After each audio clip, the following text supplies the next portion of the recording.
Hello everyone, welcome back to my channel lit with Dharpreet. आज के video में हम जैक लैंकन के एक बहुत इम्पॉर्टेंट और थोड़े डिफ़िकल्ट ऐसे के बारे में बात करने वाले हैं जिसका टाइटल है agency of the letter in the unconscious और रीजन सिंस फ्रूड, जो उनकी फेमस बुक एरिक से लिया गया है। आज हम जाक लाकां के मनोविश्लेषण की दुनिया में जरा गहराई से उतरने वाले हैं। लाकां का नाम सुनते ही अक्सर लगता है कि ये बहुत मुश्किल, बहुत उलझे हुए विचार हैं। तो आज हमारा मकसद बिल्कुल यही है कि उनके कुछ सबसे ज़रूरी सिद्धांतों को आसान बनाया जाए। और इसके लिए हम डायलन इवांस की किताब an introductory dictionary of Lacanian psychoanalysis को अपना गाइड बना रही हैं। हम ये समझने की कोशिश करेंगे कि लाकां क्यों फ्रॉइड की ओर वापसी की बात कर रहे थे जब फ्रॉइड को गुजरे तो कई साल हो चुके थे। और ये समझना बहुत जरूरी है कि ये वापसी कोई पुरानी यादों में लौटना नहीं था। ये अपने आप में एक विद्रोह था। लकां का मानना था कि उनके समय का मनोविश्लेषण, खासकर अमेरिका में जो ईगो साइकोलॉजी छाई हुई थी, वो फ्रॉइड की सबसे बड़ी खोज को भूल चुकी थी। वो खोज थी अचेतन की, द अनकॉन्शियस। तो आज हम इसी टकराव से शुरू करेंगे और फिर लाकां की उन 3 मशहूर ऑर्डर्स को समझने की कोशिश करेंगे जो इंसान की पूरी मनोवैज्ञानिक दुनिया को बनाते हैं: इमेजिनरी, सिंबॉलिक और रियल। ठीक है, तो चलिए इसे परत दर परत खोलते हैं। लाकां अपने समय के मनोविश्लेषण पर एक सीधा हमला कर रहे थे। वो कह रहे थे कि सब रास्ता भटक गए। बिल्कुल। तो ये फ्रॉइड की ओर वापसी का नारा सिर्फ एक नारा था या इसके पीछे कोई गहरा मतलब था? इसके पीछे एक बहुत गहरा वैचारिक मतभेद था। देखिए, फ्रॉइड के बाद खासकर जब मनोविश्लेषण अमेरिका पहुंचा तो वहां ईगो साइकोलॉजी का बोलबाला हो गया। अच्छा। और इसके समर्थकों का मानना था कि इंसान के मानस का केंद्र उसका ईगो है, यानी अहम। उनका काम था मरीज के ईगो को मजबूत बनाना ताकि वो समाज की वास्तविकता से बेहतर ढंग से तालमेल बिठा सके। मतलब एक मजबूत मैं जो दुनिया की चुनौतियों का सामना कर सके। हाँ। एक मिनट, लेकिन इसमें दिक्कत क्या है? ये तो सुनने में बहुत अच्छा और प्रैक्टिकल लगता है। एक कामयाब संतुलित इंसान बनाना जो समाज में अच्छे से रह सके।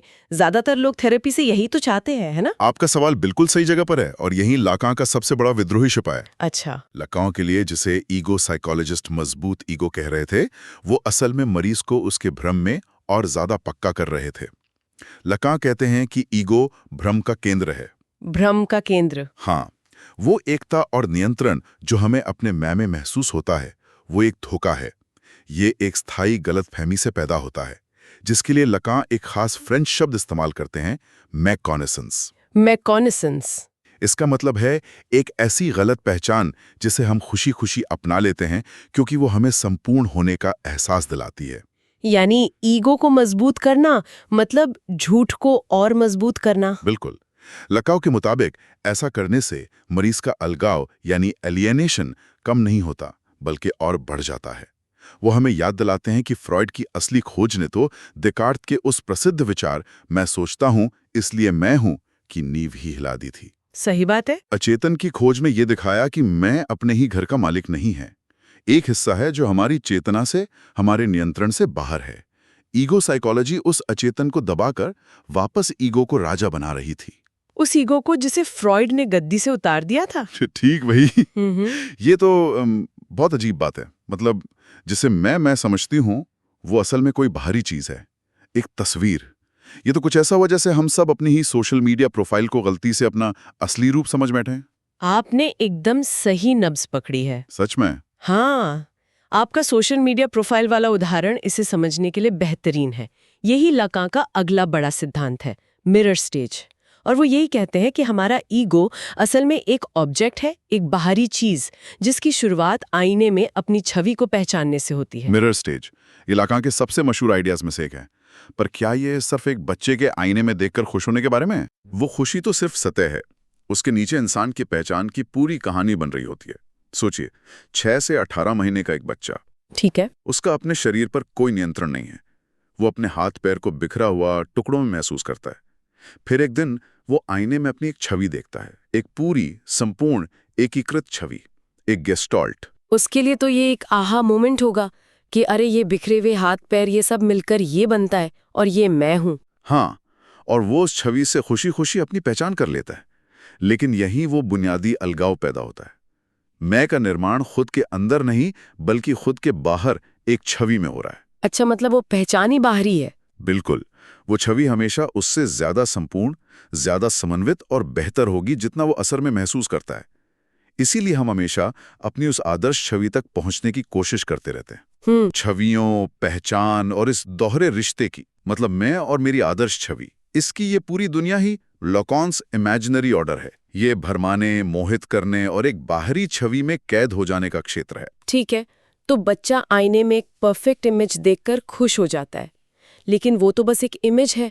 उसे कैसे पता चलेगा कि ये पहचान असली है कि दुनिया भी इसे मानती है? बहुत बढ़िया सवाल। और यहीं से कहानी अगले स्तर पर जाती है। बच्चा जब अपनी छवि को पहचानता है तो वो तुरंत उस वयस्क की तरफ मुड़कर देखता है जो उसे गोद में लिए हुए है। जैसे वो कंफर्म कर रहा हो। हाँ, जैसे वो उसकी मंजूरी मांग रहा हो, क्या यह सच में मैं हूं? और वो वयस्क, जो शायद उसकी माँ या पिता है, सिर हिलाकर या मुस्कुराकर कहता है, हाँ, ये तुम हो। और उस एक पल में वो छवि सिर्फ एक छवि नहीं रहती, उसे एक सामाजिक मान्यता मिल जाती है। बिल्कुल, वो वयस्क उस वक्त सिर्फ एक इंसान नहीं है, बल्कि वो बिग अदर का प्रतिनिधि है। बिग अदर यानी भाषा, समाज, परिवार और कानून की उस पूरी दुनिया का प्रतीक जो बच्चे के पैदा होने से पहले से मौजूद है। जब वो वयस्क उस छवि को नाम देता है, उसे मान्यता देता है, तो बच्चा इमेजिनरी ऑर्डर से निकलकर सिंबॉलिक ऑर्डर में प्रवेश करता है, भाषा की दुनिया में। ठीक है, तो हमारे पास एक इमेजिनरी ईगो है जो एक बाहरी छवि से बना है, और अब एक सिंबॉलिक ऑर्डर है जो भाषा और समाज से जुड़ा है। लाका का ज्यादा जोर इसी सिंबॉलिक ऑर्डर पर है ना? हाँ, बहुत ज्यादा। तो इसका अचेतन से क्या लेना देना है? मुझे लगा था कि अचेतन हमारी दबी हुई इच्छाओं, आदिम भावनाओं का एक अंधेरा तहखाना है। क्या लाका इसे पूरी तरह नकार देते हैं? वो इसे नकारते नहीं, बल्कि पूरी तरह से पुनर्परिभाषित कर देते हैं। और यही उनकी सबसे क्रांतिकारी बात है। उनका प्रसिद्ध कथन है, अचेतन की संरचना एक भाषा की तरह होती है। एक मिनट, भाषा की तरह मतलब वो कोई जंगली अराजक जगह नहीं है? नहीं, आपके तहखाने वाले उदाहरण के उलट लाकाओं के लिए अचेतन कोई जंगली जगह नहीं है, बल्कि ये सिग्निफायर्स का एक बहुत ही व्यवस्थित नेटवर्क है। एक कोड है, एक भाषा है। सिग्निफायर, ये शब्द थोड़ा तकनीकी लगता है। इसे आसान भाषा में कैसे समझें? इसे ऐसे समझते हैं, भाषाविद सस्योर ने बताया था कि किसी भी चिन्ह के दो हिस्से होते हैं, एक सिग्निफायर, जैसे बोला गया शब्द पेड़, और एक सिग्निफाइड, पेड़ का जो कॉन्सेप्ट हमारे दिमाग में है। ठीक है। सस्योर के लिए ये दोनों हिस्से आपस में कस कर जुड़े थे। लाकां इस जोड़ को तोड़ देते हैं।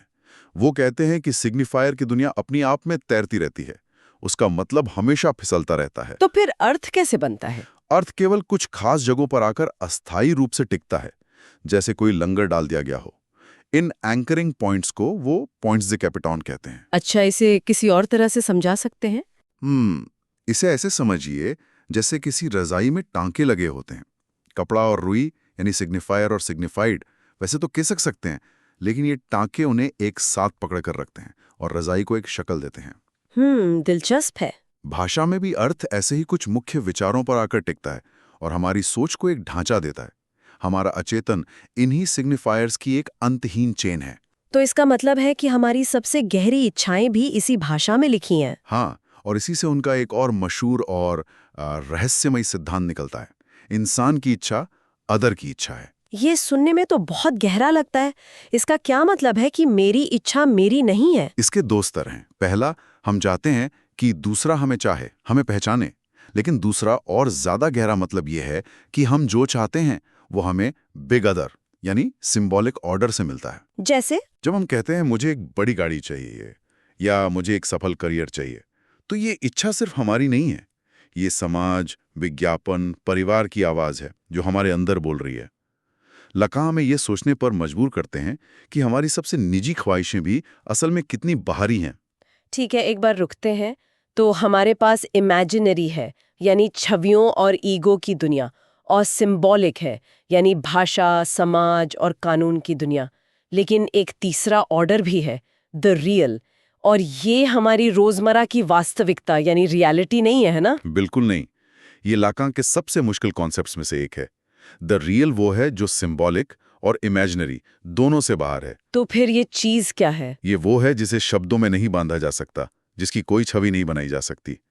ये वो कच्चा, अनगढ़ यथार्थ है जिस पर भाषा एक नेट की तरह डाली जाती है, ताकि हम वास्तविकता को समझ सकें। जो कुछ भी उस नेट से बाहर रह जाता है वो रियल है। ये तो बहुत एब्स्ट्रैक्ट है। क्या इसका कोई ठोस उदाहरण हो सकता है? सोचिए एक भयानक कार एक्सीडेंट के बारे में। वो एक पल जब सिर्फ कानों को फाड़ देने वाली आवाज, धातु के मुड़ने की चीख और सदमा होता है। इससे पहले कि आपका दिमाग उसे कोई नाम दे पाए। बिल्कुल, इससे पहले कि आप उसे एक्सीडेंट कहें, वही कच्चा अनकहा अनुभव रियल का एक हिस्सा है। भाषा और विचार बाद में आते हैं, उस पर पर्दा डालने, उसे एक कहानी बनाने की कोशिश करने, लेकिन वो उस असली दहशत को कभी पूरी तरह पकड़ नहीं पाते। वो जो अकथनीय है वही रियल है। तो ट्रॉमा या कोई भयानक सदमा वो एक तरह से रियल का हमारी प्रतीकात्मक दुनिया में घुस आना है। आपने सही समझा। ट्रॉमा वो क्षण है जब सिंबॉलिक ऑर्डर का पर्दा फट जाता है और रियल का एक टुकड़ा हमारी दुनिया में घुस आता है। इसीलिए उसे शब्दों में बयान करना इतना मुश्किल होता है। तो ये तीनों ऑर्डर, इमेजिनरी, सिंबॉलिक और रियल, ये एक दूसरे से कैसे जुड़े हैं?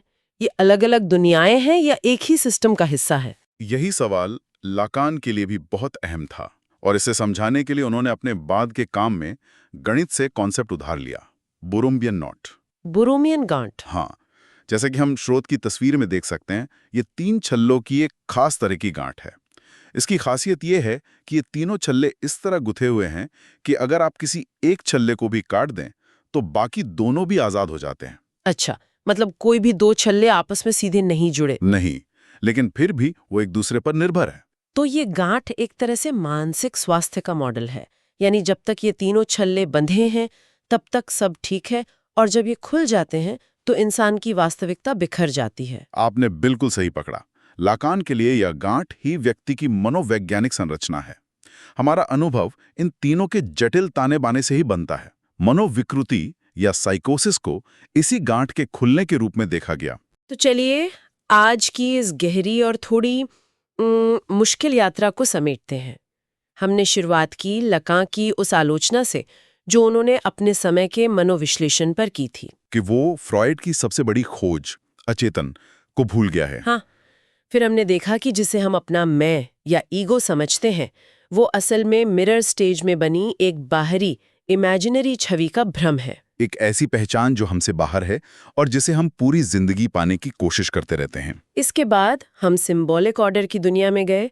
ये भाषा और समाज का वो ढांचा है जो न सिर्फ हमारे अचेतन को बल्कि हमारी इच्छाओं को भी गढ़ता है। और हमने समझा कि कैसे हमारी इच्छा असल में अदर से आती है। और अंत में हमने उस रियल को छूने की कोशिश की जो भाषा और छवियों की पकड़ से हमेशा बाहर रहता है, और देखा कि कैसे ये तीनों ऑर्डर एक बोरोमियन गांठ में बंद कर हमारी मनोवैज्ञानिक हकीकत का निर्माण करते हैं। तो इन सब सिद्धांतों का आखिरी मकसद क्या है? मकसद पूरी तरह बदल जाता है। कैसे? अब थेरेपी का लक्ष्य एक भ्रामक ईगो को दुनिया के साथ बेहतर तालमेल बिठाने में मदद करना नहीं है, बल्कि मकसद है व्यक्ति को अपने इतिहास को दोबारा पढ़ने और लिखने में मदद करना। वो इतिहास जो उसके अचेतन में लिखा है। हाँ, जो उसके अचेतन के सिग्निफायर्स में लिखा है, उसे ये समझने में मदद करना कि उसकी इच्छा अदर के कानून और भाषा से कैसे बंधी हुई है।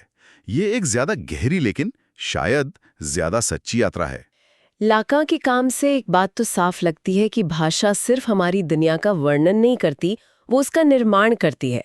तो ये एक अंतिम विचार है श्रोताओं के लिए सोचने के लिए। अगर हमारा स्व और हमारी इच्छा भी उन सिग्निफायर्स का नतीजा है जो अदर्स से आते हैं, तो फिर सब में हमारा अपना क्या है? वो कौन सी चीज़ है जो सच में मेरी है? और तब क्या होता है जब हमारी दुनिया को एक साथ बांधने वाली ये बोरोमियन गांठ कमजोर पड़ने लगती है?